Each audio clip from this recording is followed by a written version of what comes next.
¿Qué tal? ¿Cómo le va? Muy buenas noches. Le saluda Jaime Barrera y me da mucho gusto darles la bienvenida a una emisión más de Periodismo en Plural en este lunes 18 de agosto. Le tenemos tres temas que esperamos sean de su total interés. Uno, el que tiene que ver con esta nueva discusión de la semana pasada. Bueno, ya venía desde hace días antes de la propuesta de... Se revivió esta propuesta del segundo piso para tratar de resolver el colapso vial de López Mateos, pese a que ya se había dado un estudio y un debate hace año y medio en los diálogos por la movilidad que descartaban esa posibilidad. Ante esto, el gobernador la semana pasada lanzó una mesa o la convocatoria para una mesa técnica para discutir esta posibilidad y bueno, el tema está ahí en el centro de la preocupación de muchos automovilistas que utilizan esa vía. Ese es uno de los temas. El otro es esta denuncia preocupante que hizo el gobierno de los Estados Unidos sobre esta trama corrupta que hay ahí en Puerto Vallarta, dominada por un grupo delincuencial y que está cometiendo desde hace años toda una serie de fraudes inmobiliarios. Principalmente las víctimas son los pensionados estadounidenses, por eso el interés del gobierno y de la administración de Trump en este caso. Y finalmente vamos a platicar también de esta encuesta, el estudio de pobreza que recientemente hizo el INEGI, ahora con la desaparición del Coneval. Es la primera que hace y bueno, habla de un combate, una disminución récord de la pobreza de más del 10% en el país, lo que viene a ser como un reconocimiento a la política, sobre todo salarial, del sexenio pasado que encabezó Andrés Manuel López Obrador. Son los temas que tenemos esta noche. Gracias a mis compañeras, a mis compañeros. Esperanza Romero, muy buenas noches. Muy buenas Bienvenida. noches, qué gusto verlos, qué gusto coincidir. Vania de Dios, ¿cómo estás? Muy bien, muchas gracias. Buenas noches y también a quienes se desvelan con nosotros. Gracias por acompañarnos. Gabriel Torres, bienvenido, buenas noches. Muy buenas noches, Jaime, y buenas noches a Vania, a Esperanza y a Iván. Iván, buenas noches, ¿cómo estás? Hola Jaime, buenas noches a todos, a todas. Pues iniciamos otra vez el colapso vial de López Mateos, Esperanza. Otra vez diálogos para consultar a la población, otra vez opiniones de expertos y otra vez lo que se esperaba, los que van, si les tocara construir, a favor. Claro. Eso Pues es de obvio. Es una obra de alto costo. Es una obra de alto costo y de alto mantenimiento.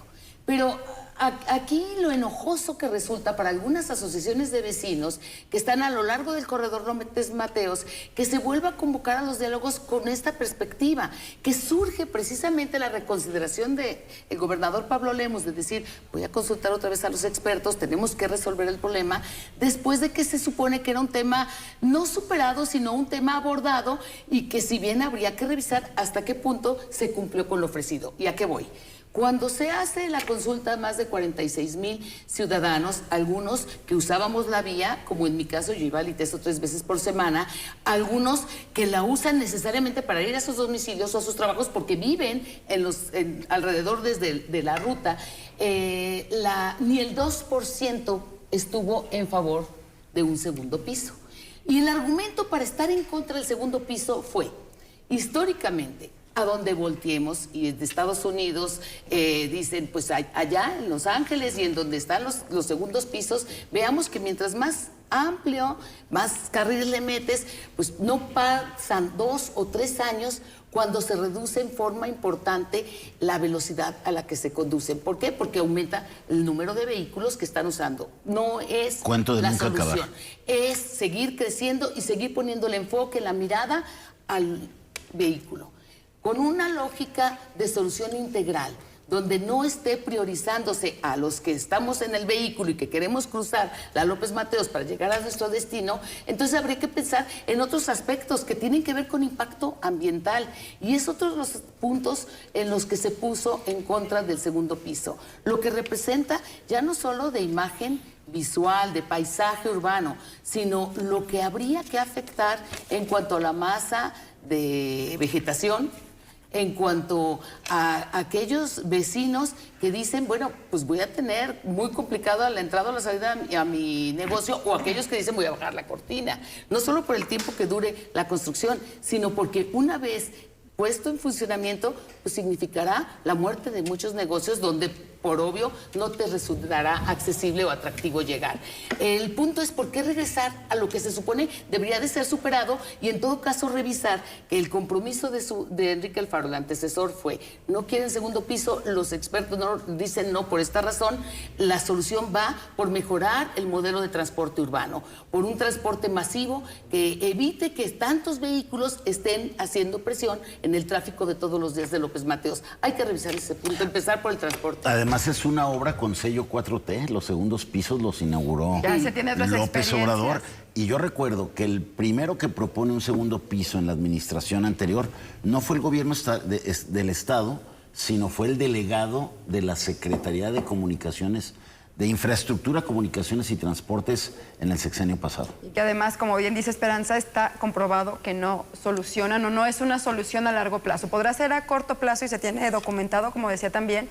Había algunos casos que habían expuesto, por ejemplo, vialidades en Estados Unidos que incluso las hicieron hasta de más de 20 carriles. En pocos meses se les volvieron a colapsar. Más vialidades, más automóviles. Lo que sí es una realidad es que toda esa zona necesita urgentemente una reestructura en toda la cuestión que tiene que ver con movilidad, pero también visto desde una perspectiva como ciudad y como las personas que viven en esa zona y las personas que transitan a diario por esa zona. ¿Quiénes son los vecinos que salen de ahí para irse a trabajar? Las personas que están en las escuelas de los alrededores o que utilizan estas vialidades, no solamente el transporte público. Y volvemos nuevamente a lo de las mesas. Yo creo que no se tendría que satanizar los segundos pisos, pero sí aceptar cuando son o no son viables o si realmente son o no son una solución. Y si es nada más a corto plazo y tomando en cuenta los altos costos que esto implicaría, no solamente económicos, porque estamos hablando de miles de millones de pesos, sino también ecológicos, y es algo que si lo construyes no es que no funcionó y lo vayas a quitar, es como tatuar la ciudad prácticamente.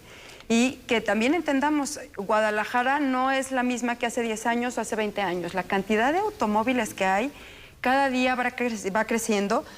Somos el tercer estado en todo el país con más vehículos que se tiene en México. Estamos hablando de 4.6 millones de vehículos entre motocicletas, entre camiones, entre automóviles particulares, que automóviles particulares son 2.6 millones de automóviles, lo que se tiene estimado. Estamos hablando de una gran carga vehicular que nos lleva a otro problema que también se viene arrastrando, la movilidad. Si hubiera un transporte público realmente a la altura, ¿cuántas personas no dejarían su vehículo, dejaríamos el vehículo para irte en transporte público como nos veníamos moviendo hace años? De hecho, la solución de fondo al problema de López Mateos, Gabriel, pues es un sistema público de transporte eficiente. Pues el tren. Yo pensaría, un poco abundando a lo que ya dijeron nuestras compañeras aquí, efectivamente la apuesta por el automóvil, y voy a poner una sola ciudad, pero hay muchas que pueden ser ejemplo, Los Ángeles, cuando se inventaron los freeways, se fueron a 6, 8, 10 carriles, siguieron saturados. No fue sino hasta que la ciudad se reconfiguró para empezar a meter el tren y el transporte masivo, como empezó a resolver los problemas de la... ninguna ciudad en el mundo, ni siquiera esta tan horizontal, que es Los Ángeles, han podido resolver los problemas del tráfico vehicular apostando solo al automóvil. Yo creo que no estoy seguro si se ocupa bajo esta circunstancia un segundo piso o no, pero sí creo que tienen razón los y los expertos que han dicho que habría un problema de conexión del transporte público con un segundo piso, que habría un problema de plusvalía para todos los que viven, digamos, en el cinturón de donde habría un segundo piso por toda la inversión que habría, el costo de las obras, la cantidad de negocios que podrían cerrar por toda la falta de accesibilidad. Y además, en un estado, en un país donde las obras siempre cuestan cerca del doble de lo que se presupuestan y tardan en construirse casi 3 veces lo que inicialmente se han dicho. Entonces, todas estas promesas pues son un tanto efímeras. Pero, reitero, no sé si se ocupa o no un segundo piso, no soy un experto en la materia.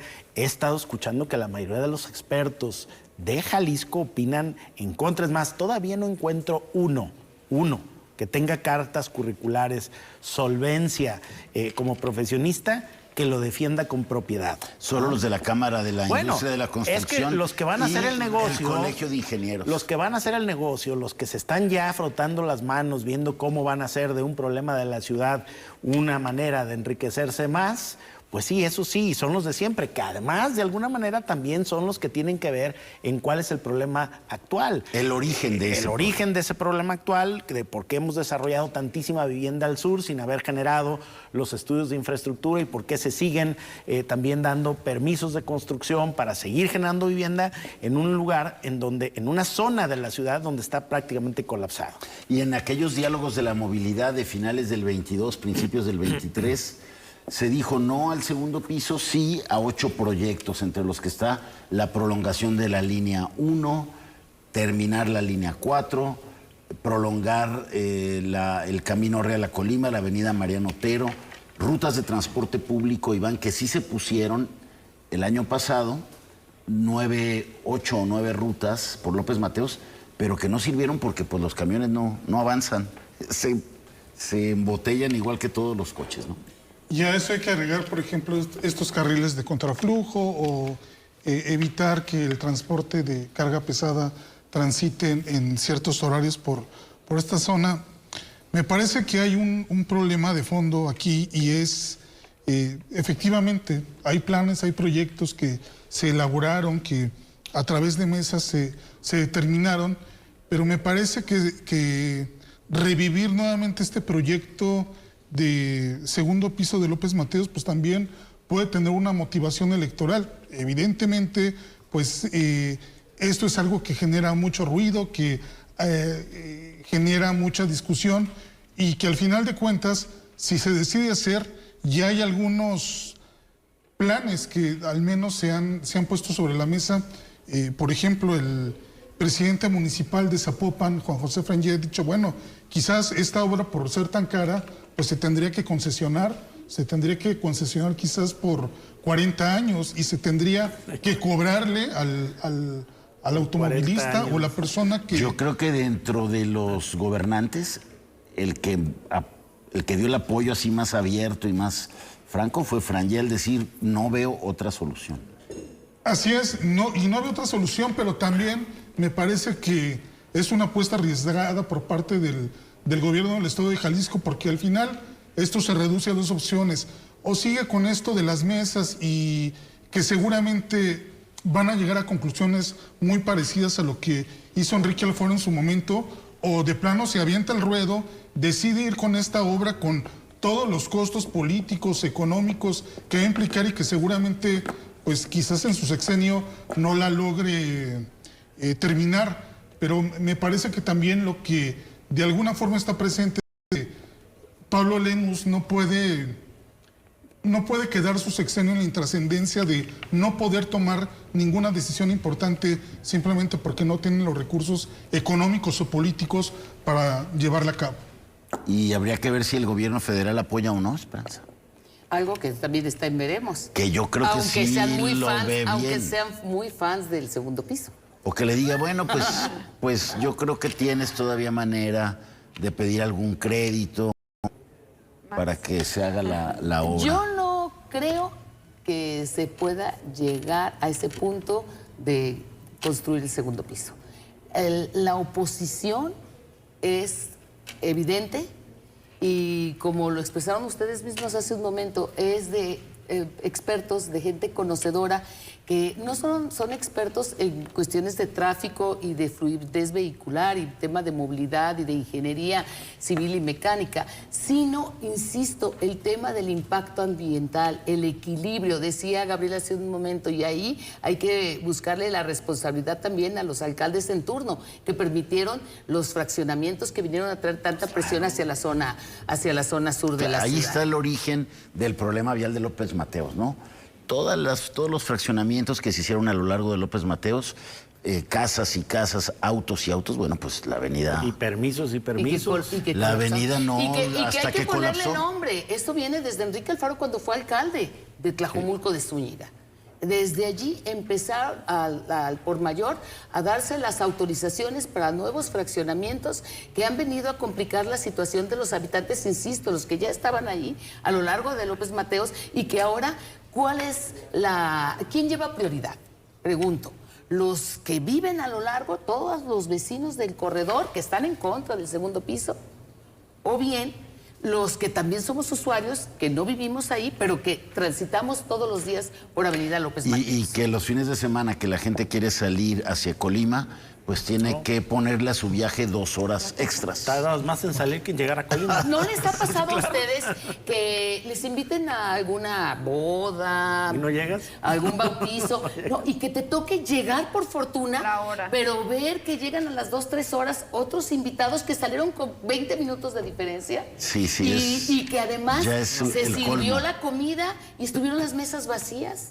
Y que luego llega la gente a comer frío o a no comer. Y ese no es el punto, sino todo lo que implica. También pensemos en ellos, en los dueños de los salones de fiestas, pensemos en la industria de alimentos, de industria del entretenimiento, los grupos contratados para una fiesta que está semivacía. A mí ya me pasó de ir a una reunión donde estaban los novios 3 personas. Porque todos venían en la fila. Porque se quedaron en López Mateos. Oye, me tocó ya donde no llegan los novios, por eso. También. A mí Pues no me ha llegaron tocado tarde a eso. su fiesta, ¿no? A mí no me ha Por lo tocado menos. eso. Bueno, y estamos pensando en el automovilista, pero pensemos en quienes hacen uso del transporte público y van a los paraderos a lo largo de López Mateos, largas filas, y personas que en el transporte público hacen igual 1 hora y media, 2 horas de ida a su trabajo, no pueden regresar a su casa, sino se tienen que regresar hasta el final de la jornada, y se están creando también casas o fraccionamientos como lo que se llamaban dormitorio, ¿no? Pero si esa es la arteria más saturada, Jaime, ¿por qué no se ha proyectado una línea de tren ahí? Es decir, ¿por qué la única solución, Franje Dixit, es un segundo piso y no un tren? Exacto. O sea, ¿cómo que no hay otra solución? Sí, eso es lo que está de fondo, la solución de fondo en López Mateos es sin duda esa, y bueno, para allá van las otras salidas de la ciudad, porque también lo mismo es la salida a Nogales o a Vallarta, la salida a Chapala, no se diga, ¿no? Ahorita, creo que más o menos ahí la más ágil, por decirlo de alguna manera, es la salida a Saltillo. Ahí no creo que haya tanto problema hacia el norte. En fin, vamos a continuar desde luego con pendientes de este debate, pero bueno, el tiempo de este primer bloque se nos ha agotado. Tenemos que ir a una pausa, es breve, quédese con nosotros. Regresamos.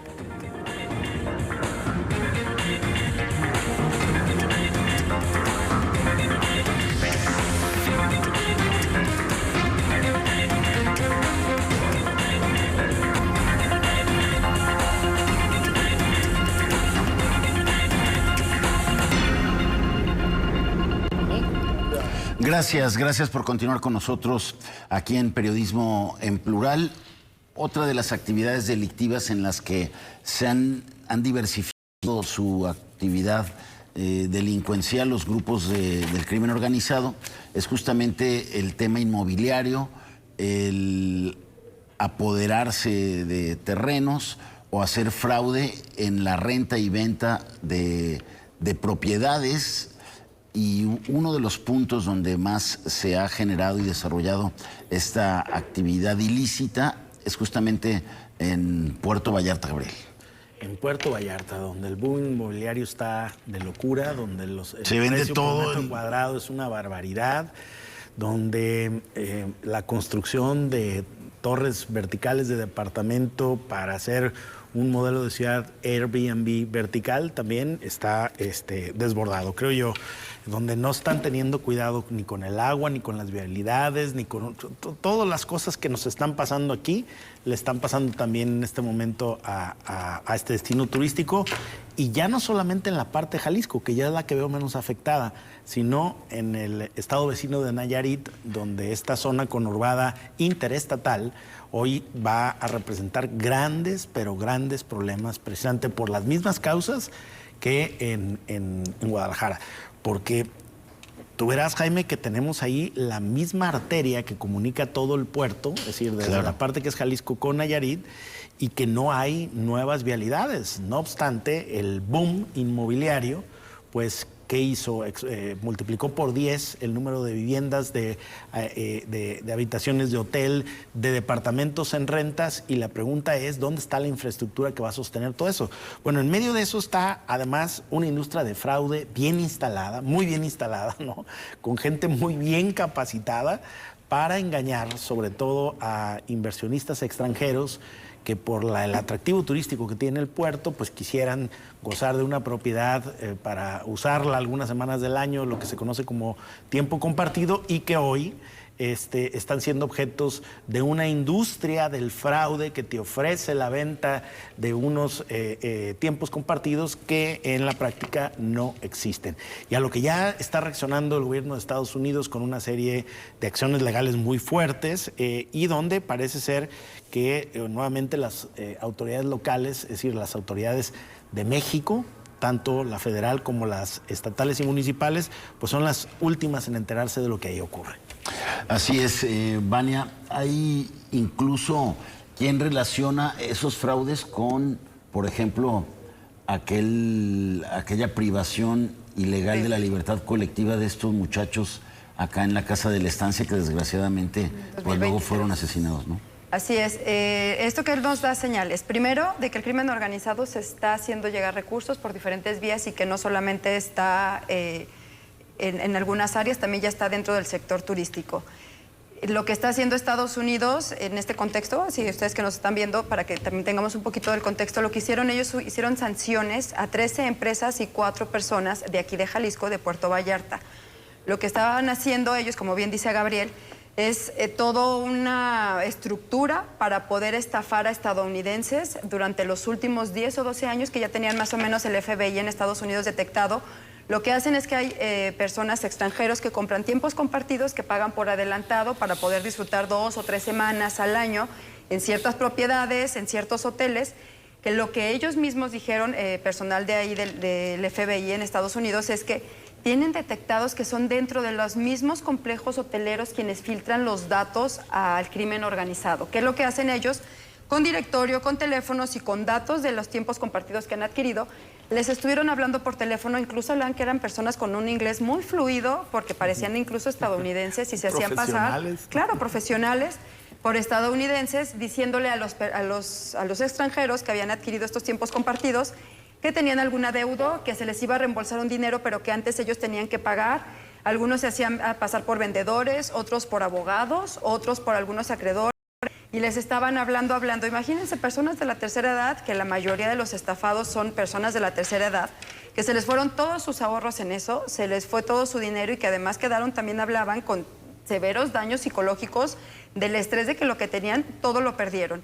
Algunos de los datos que dieron, para que nos demos una idea, es que el FBI dice que entre el 2019 y el 2023, estamos hablando de 4 años, hay 6,000 víctimas de estadounidenses que fueron estafados a través de estos tiempos compartidos. Solo en Vallarta. Solo en Vallarta. 6,000 afectados. 6,000 afectados. Y eso más las personas que no denunciaron o que no han denunciado. Y que ellos estiman que son aproximadamente 300 millones de dólares los que se estuvieron obteniendo. Esto que está haciendo Estados Unidos, las sanciones que ellos hablan a estas empresas, ¿en qué consisten? Obviamente son personas que viven aquí en México, no pueden ellos incursionar, pero tienen cuentas congeladas de los bancos, no pueden hacer ningún movimiento en Estados Unidos porque los movimientos los estaban haciendo de las personas, de las extranjeras. Y esto es parte, prácticamente otra vez volvemos a lo que hemos estado hablando durante las últimas semanas, de las ofensivas de Estados Unidos en contra del crimen organizado. Es una manera de bloquear más ingresos hacia estos carteles.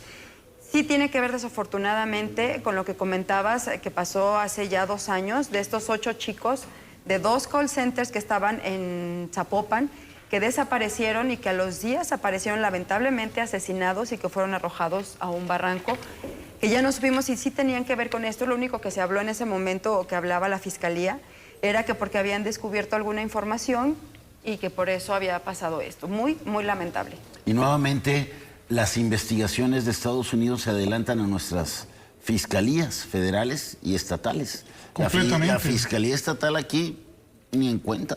No. Bueno, sí sabía, pero no hacía nada. Y además con un nivel de detalle, como bien lo acaba de mencionar, Vania, donde son personas a las que estafan hasta 3 veces. La primera se hacen pasar como agentes de bienes raíces y le dicen, oye, puedes rentar tu tiempo compartido más caro, solo necesitas entregar cierta cantidad de dinero. Luego se hacen pasar como abogados y les dicen, bueno, yo te puedo resolver tu situación, acabas de ser víctima de un fraude, igual es dinero. Y por último se hacen pasar como funcionarios públicos y les dicen, estás bajo una investigación, has hecho movimientos, vamos a decirlo así, complejos y pues te vamos a sancionar. Y son personas que, como bien dice Vania, pues experimentan una serie de pues impactos en sus vidas que no deben precisamente por un tema de vergüenza, pero que al mismo tiempo pues lo que exponen es de que de alguna forma sí hay cierto grado de justicia, ¿no? Al final, pues estas 13 empresas ya han sido sancionadas por Estados Unidos y no pueden hacer negocios con empresas de Estados Unidos o de Canadá, donde también se dan estos fraudes. Inclusive ponen ahí una línea donde pueden seguir denunciando estos casos, pero al final de cuentas ya hay una radiografía más completa de lo que está ocurriendo. Pero, por ejemplo, si nosotros nos ponemos a pensar sobre estos fraudes que han ocurrido en Jalisco, de personas que las han estafado con temas de inversiones. AJP, Jox Holding. Todas esas. Jalisco es cuna de estos esquemas de fraude, ¿no? Ahí lo que es el Estado. ¿Y qué autoridad les ha dado alguna respuesta o al menos ha detallado con este nivel lo que ha ocurrido? Pues me parece que ninguna, ¿no? Entonces, hasta en eso Estados Unidos nos pone el ejemplo. Pero bueno, ahora dice el jueves pasado en la rueda de prensa del Gabinete de Seguridad, el fiscal Salvador de los Santos, González de los Santos, dice, estamos colaborando con Estados Unidos en esta investigación.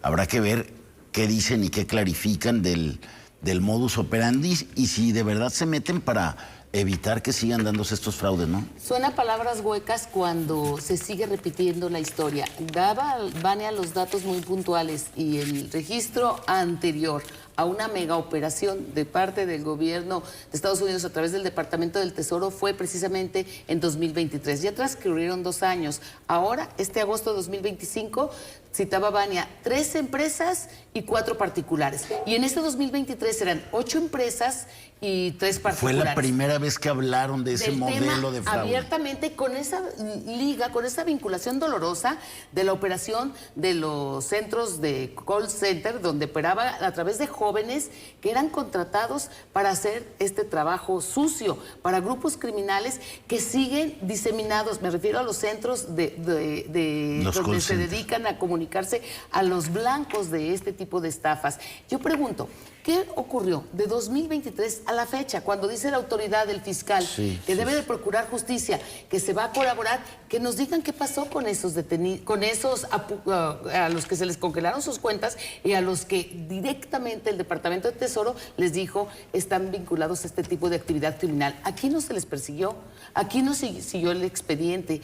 Y no solo estamos refiriéndonos a estos últimos, sino se habla de al menos medio centenar de empresas del 2020 a la fecha y de más de 10 personas directamente vinculados con nombre y apellido. A ver si ahora sí, al llegar a la Unidad de Inteligencia Financiera, Omar Reyes Colmenares, con toda la instrucción por parte de Omar García Harfuch de ir con los que están haciendo estos negocios, el cerebro de las organizaciones está diversificado a través de estos negocios y donde están nutridos por estos ingresos ilegítimos que son los que les permiten seguir funcionando en otras actividades. Y el grupo de personas de la tercera edad en Estados Unidos, a pesar de las alertas de su país, a pesar de las campañas que ha hecho para evitar que sigan cayendo en las manos de estos estafadores, sigue ocurriendo. El último dato fue que en tan solo 6 meses perdieron $23 millones en 6 meses. Es decir, un negocio. El problema de alta va en escala. aumento. Si sacamos los datos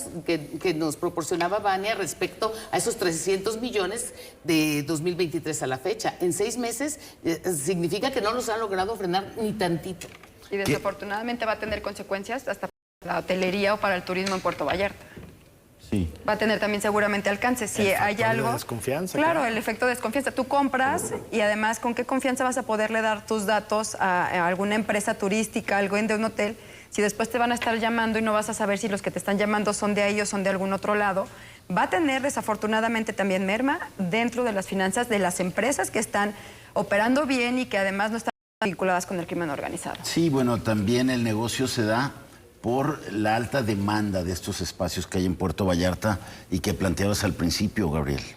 Sí, bueno, pues es que es una ciudad que tiene ahorita una enorme plusvalía por el atractivo turístico que supone, las cualidades específicas de tener una montaña, de tener la bahía en una zona privilegiada, con un clima privilegiado, que además sigue teniendo agua, a pesar de la sobreexplotación que está habiendo, sigue teniendo agua.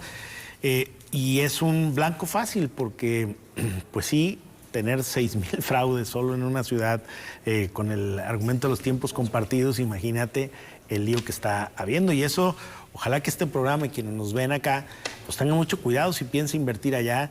Y si toda la comunicación la está teniendo vía internet, pues yo creo que levante una duda razonable o dése una vuelta a ver dónde están estas personas y qué tipo de garantías le ofrecen a su inversión, porque lo que le estamos diciendo es que ya el gobierno de Estados Unidos está estableciendo sanciones por un fenómeno que dejó de ser la excepción a la regla para ser la regla a seguir. Es decir, hay un altísimo riesgo de fraude si usted piensa hacer una inversión con una empresa que conoció vía internet o que le contactó vía telefónica y de la cual no tiene mayor referencia. Y delicado que Jalisco aparezca en el contexto de esta escalada de presiones del gobierno de Estados Unidos al gobierno mexicano por el tema del combate a los cárteles del narcotráfico, a los cárteles de la delincuencia organizada, y aparezca este caso en particular de Vallarta, Iván, que por el daño patrimonial a los estadounidenses llamó la atención del Departamento de Estado de Estados Unidos, ¿no? Pero además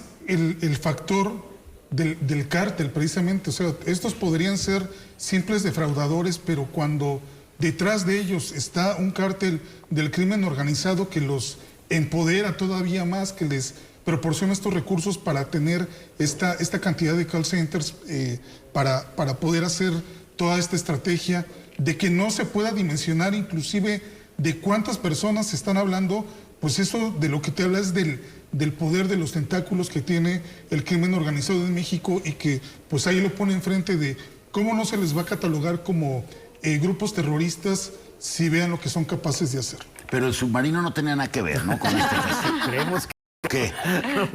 está muy oportuno, ¿no? Hay mucha coincidencia. Llegó justo ahí, se estacionó el submarino ahí enfrente cuando se estaba hablando ahí de los fraudes. No, y también hablábamos de los drones. Y los drones Sí, también. sí, no es asunto menor. Y la Marina expidiendo comunicados de que no se acerquen al submarino. Que hoy partió de Vallarta, ya se regresa. marchó. Según esto, luego la CEMAR sacó un boletín oficial que decía que venía de Chile, ¿no? Que venía de Chile, sí. ¿Y qué anda haciendo un submarino de Chile acá? Estacionado y con tantos cuidados. Y enfrente de ¿Y en el Vallarta, contexto? ¿no? Sí, claro. Y en el contexto de Sí, está esta muy intervención de Estados Unidos, digo, ahí por cualquier cosa. Pero ya se marchó. Bueno, pues es parte de la soberanía que se supone es... Ya se nuestro marchó, ya mayor- no lo vemos. Ajá. Por el submarino, pues ¿cómo lo vas a ver? Pero de repente... Bueno, es que salió, ¿no? De repente salió. Estuvo fuera. Pues los submarinos no se ven. Pues no se ven. Pero, Para saber cuánto pero tiempo ese se tenía. tuvo que ver y ahí estuvo paradito, pues prácticamente toda la semana que se habló de estos fraudes, y ya se fue. Hoy al parecer ya zarpó a Chile. Creemos que sí. Bueno, pues creo que la Fiscalía del Estado está obligada también a decir en qué colabora y qué hará para que en el principal puerto turístico de Jalisco y uno de los más importantes del país, esto no se repita, ¿no? ¿Qué acción va a hacer la Fiscalía Estatal, a diferencia del 2023 que se enteró de esto y que no pasó nada porque todo se repitió, Esperanza? Así es, y en 2024 volvió a ser noticia, porque también se emitió una alerta y también hubo 4 empresas vinculadas con 3 particulares. No dejemos de lado un dato que también habla de, lamentablemente, la posición de Jalisco en el contexto nacional respecto al crimen organizado, bueno, aquí radica uno de los cárteles que ha tenido mayor expansión, no solo nacional, sino en varios países tiene presencia. El tema de las factureras. Y el tema de que en esto de los fraudes estaban detectados por parte del gobierno de Estados Unidos varios contadores, eran de las personas vinculadas a la investigación, algunos eran brokers y otros eran contadores. Y parece que por allí y por la papelería que utilizan y cómo tienen sus empresas fantasma, que son los responsables del llenado de los documentos, parece que por ahí les dieron el primer agarrón. Pero pregunto, si aquí ha ocurrido, no nos hemos enterado. Y no veo esa prestancia para informar, pues que creo que es el momento oportuno. ¿Qué pasó? ¿Qué pasó después de los call centers y donde se desmanteló este sitio donde trabajaban los jóvenes? ¿Qué pasó respecto a la justicia? ¿De qué forma llegó? Tardía. ¿Quiénes fueron detenidos? Tardía. Si se haya hecho una buena investigación, se genera inteligencia policial, en este caso del call center de Zapopan, que tal vez haya servido para prevenir, impedir o investigar más o dar con los responsables, ¿no? No, y además también faltaría ver cuántas otras personas, incluso de México, también hayan sido estafadas de esa manera o que hayan aprovechado esta misma estructura también para tiempos compartidos, como bien decía Gabriel. Tener mucho cuidado cuando se van adquiriendo, cuando si no conoces físicamente, ya hemos visto con decenas o cientos de casos que cuando van a la ubicación de ciertas empresas no hay nada, o hay una papelería, o es una casa habitación, o es cualquier otra cosa, y normalmente a veces nos confiamos de que todo se hace a través de internet, en el teléfono, cuando yendo a ese lugar físicamente, y sobre todo que pensemos que es el dinero, 5, 10 pesos, 1,000 pesos, 2,000 pesos, lo que se esté invirtiendo ahí es el dinero de cada una de las personas y muchas veces son los ahorros de su vida. Así es.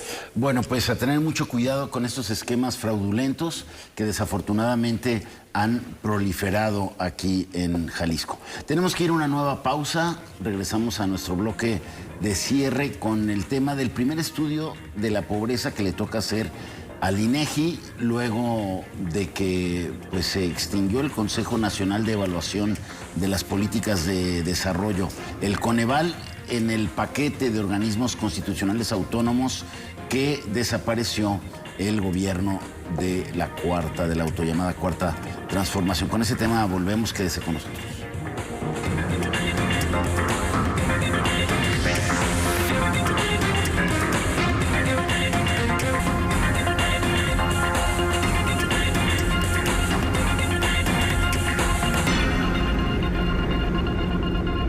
Gracias por continuar con nosotros aquí en Periodismo en Plural. Entramos a nuestro bloque de cierre con este estudio, el más reciente que presentó el INEGI. Se llama, es el estudio de pobreza 2024. Toma la labor que hacía el Coneval y da a conocer este estudio, Iván, hace unos días, donde pues para la presidenta Claudia Sheinbaum se refleja la hazaña del gobierno de la 4T por ser el gobierno en el sexenio donde más se abatió la pobreza, de acuerdo a estos números del INEGI, que se juntan con los otros dos estudios que había hecho el Coneval. Es el nuevo milagro mexicano. Me parece que este es el primer gran triunfo de la Cuarta Transformación, hablando propiamente de políticas públicas, ¿no? Electoralmente ha arrasado en este país. Y vaya, las cifras son muy impactantes, inclusive pues también se pueden considerar sorprendentes. Pasar de, son dos pobrezas las que se midieron, la pobreza por ingresos y también está la pobreza multidimensional. En el caso de la pobreza multidimensional se pasan de 52 a 38 millones de pobres en el país, pero el dato quizás más relevante, el más contundente, se da a nivel de la pobreza por ingreso, donde se pasa de 62 millones a 46 millones. Más de 15 millones de mexicanos dejaron la pobreza por ingresos. ¿A qué se debe esto? Pues hay múltiples factores. Evidentemente está el tema de los programas sociales pero pues también se encuentra todo el tema del aumento del salario mínimo, los cambios que se hacen en el outsourcing, que también son importantes para regularizar a muchos trabajadores y que puedan tener mejores salarios.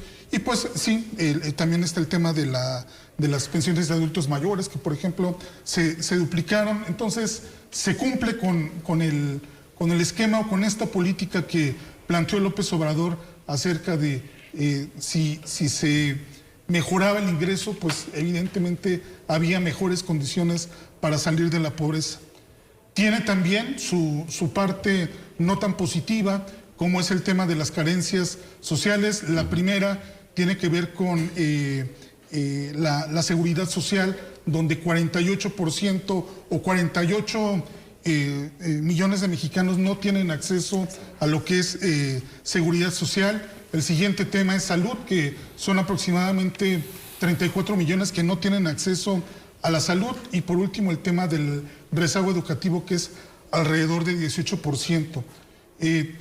Aún con todo esto, me parece que sin duda el país va hacia una dirección importante. Me parece que también hay que tomar en cuenta un factor sin el cual esto no se hubiera podido lograr, y es la mayoría política de la que disfrutó Morena durante todo el sexenio anterior, mayorías en el Congreso, el obligar a los partidos de oposición a blindar constitucionalmente los programas sociales. Me parece que es algo que sin duda ayudó a este éxito. Y pues bueno, la pregunta que quedará es si esto se puede sostener en el tiempo.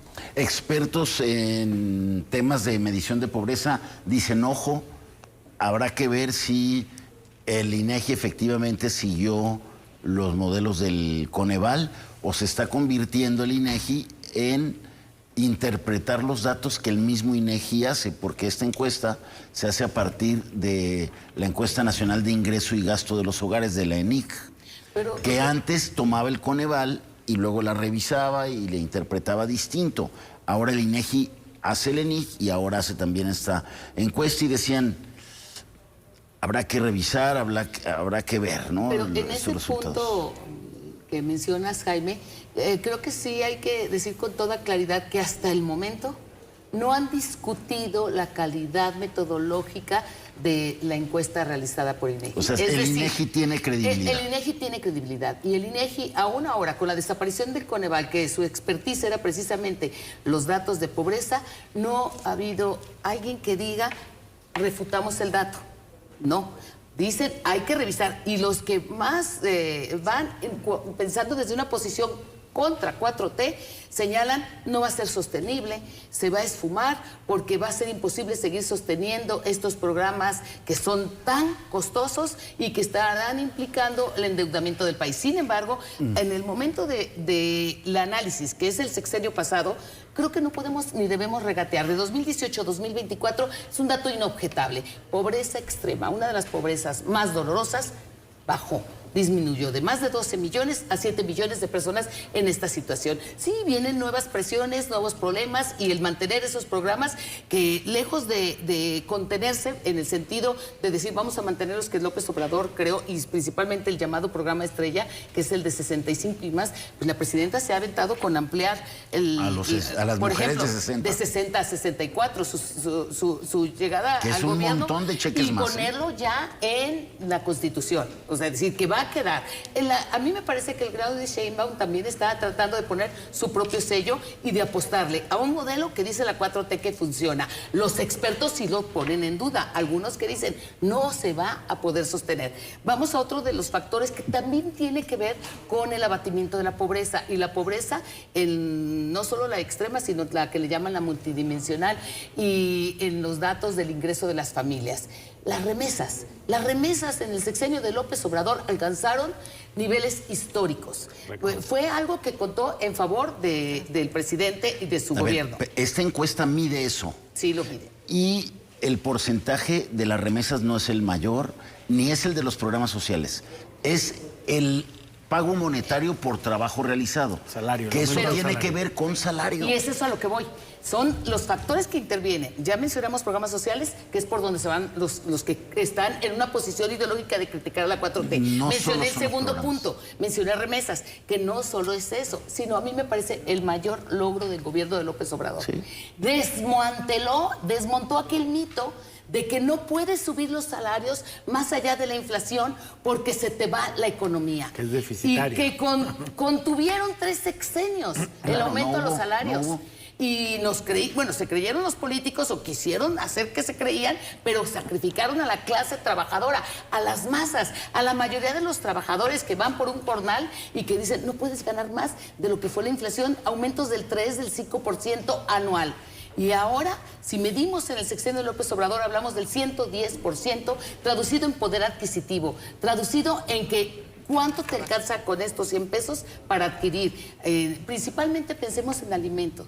Pensemos en necesidades básicas. La gente en los 60, la gente antes de que llegáramos a ese neoliberalismo que tanto criticó López Obrador, que no les guste a las personas que están en contra de este tipo de modelo de gobierno, hay que reconocer, a mí me parece el principal logro, el que sí mejoró la calidad de vida de muchísimas familias, no solo por los programas sociales, insisto, ni por las remesas de los que se sacrificaron de irse a mandarles de qué vivir, sino porque se reconoció que el salario no podía seguir en esos niveles, además de lo que ya mencionó Iván, como el quitar a las outsourcing, que eran las que se estaban llevando, muchas de ellas, el trabajo y el fruto del trabajo de aquel trabajador explotado.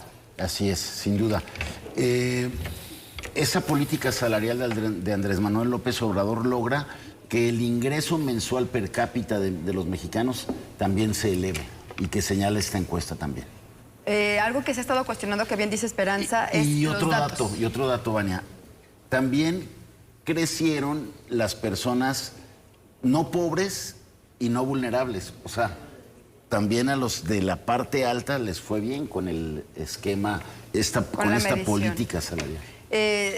Como bien apuntaba Esperanza, lo que es ver los parámetros con lo que se midió y cuál es la pobreza extrema. Sí creo que sí tiene mucho que ver los programas sociales, me parece que es un punto fundamental. Primero, todos los programas que tienen jefas de familia, para estudiantes, las mujeres, los adultos mayores, que les hace toda una diferencia a familias entre comer o no comer. Entre poder comprar leche, poder comprar tortillas, poder comprar frijoles, poder comprar el queso, poder comprar algo para su casa, carne, pollo.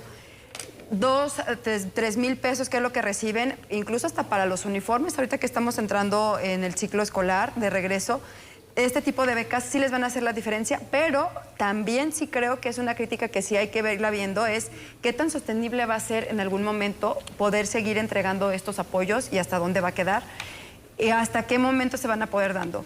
Las jefas de familia, podemos ver uno de los programas que a mí me parece que han hecho mucha la diferencia y que también van a meterlo junto con el tema del sistema de cuidados.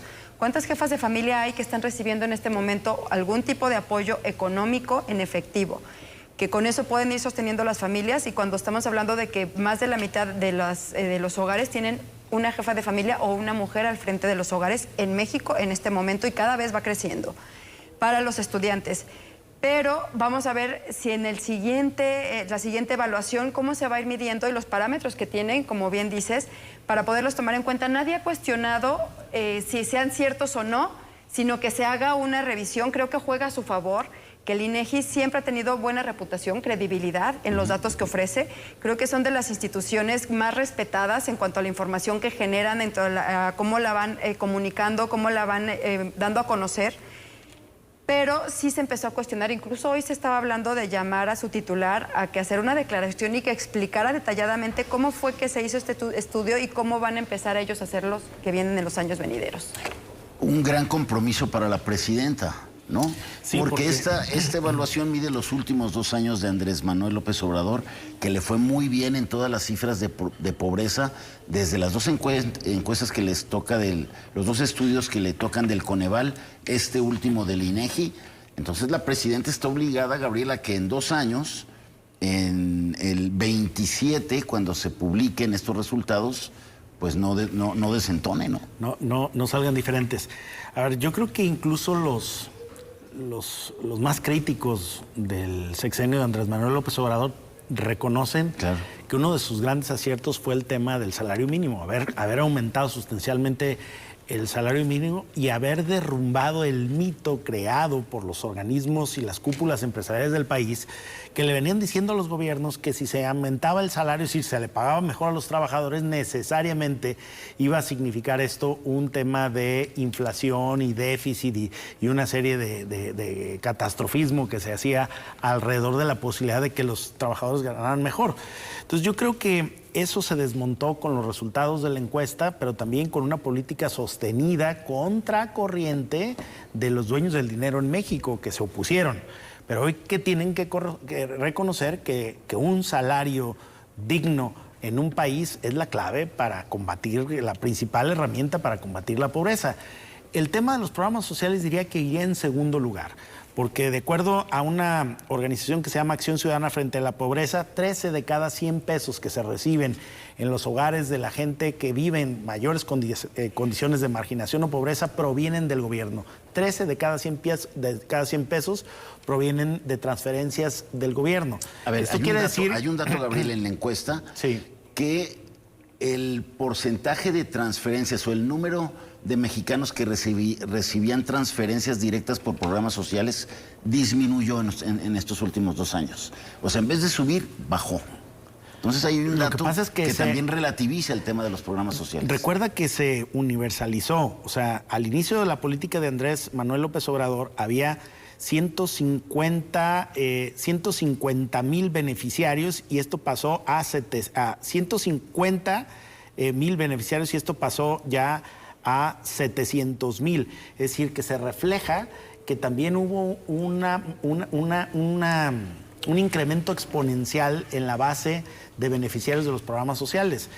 Y esto tiene argumentos a favor y en contra. Por ejemplo, un académico de la UDG, Máximo Jaramillo, ha dicho que esta idea de ampliar la base de datos sin necesariamente incidir en los que tienen más necesidad no es una política equitativa. Por eso decía también bien Vania que en este reporte, esta encuesta del INEGI, este estudio refleja que incluso les fue bien también, no necesariamente a los que estaban en condiciones de pobreza, sino a otros sectores sociales que tienen una circunstancia económica más solvente.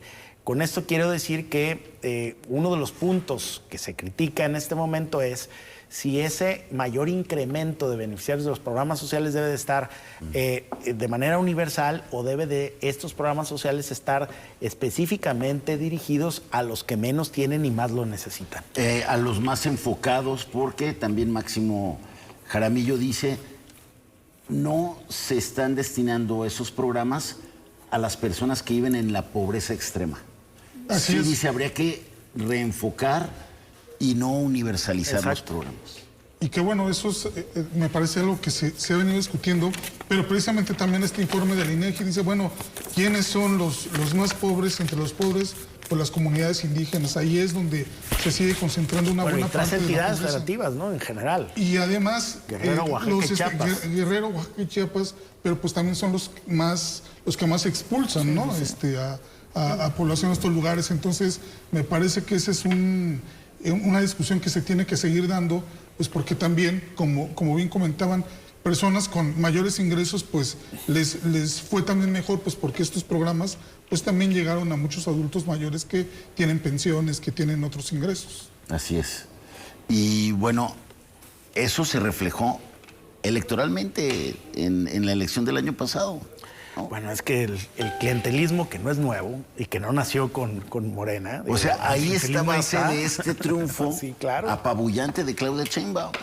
Bueno, y es que decía Varia hace un momento, ¿cuántos adultos mayores viejitos, lo digo con cariño, viven de ese cheque que les llega? O les da la dignidad de decir, ya no estoy arrimado con... Cuando menos la posibilidad de comer. Y esto hizo la diferencia. Y parece algo increíble, pero no, es cierto. Aquí en nuestra zona metropolitana no se anuncian en las plataformas comunes de rentas de casas, pero hay quienes viven en cuartitos que se los rentan en 500 o en 1,000 pesos. Y se trata de personas en esta edad, adultos mayores, que están en un momento de carencia total y a veces con una situación de rechazo de su familia. y que no tienen de qué vivir. Algunos se ponen a vender lo que pueden, dulces afuera de las salas de cine, de los centros de espectáculo, y les ha quitado el estar así, cargando con sus enfermedades y con sus dulcecitos. Entonces dicen, a mí no me hables de otros partidos, yo voto por estas ciegas. Está bien, está mal, es su lógica. Y luego yo he escuchado a otros que dicen, a ver, se robaban el dinero, que el país se va a endeudar. Pues por mí que se sigan endeudando, no nos tocaba nada. Sí, sí, sin duda esa decisión de los programas sociales de un gobierno que reparte, dicen los simpatizantes de la 4T, y ahí está, eso fue sin duda un factor muy, muy importante para los resultados electorales del año pasado. Se nos ha acabado el tiempo, gracias por habernos acompañado, muy buenas noches, Iván, Vania, Esperanza, Gabriel. Buenas noches. Pero sobre todo gracias a ustedes por habernos acompañado, que tengan una excelente semana y los esperamos nuevamente aquí el próximo lunes. Pásenla muy bien.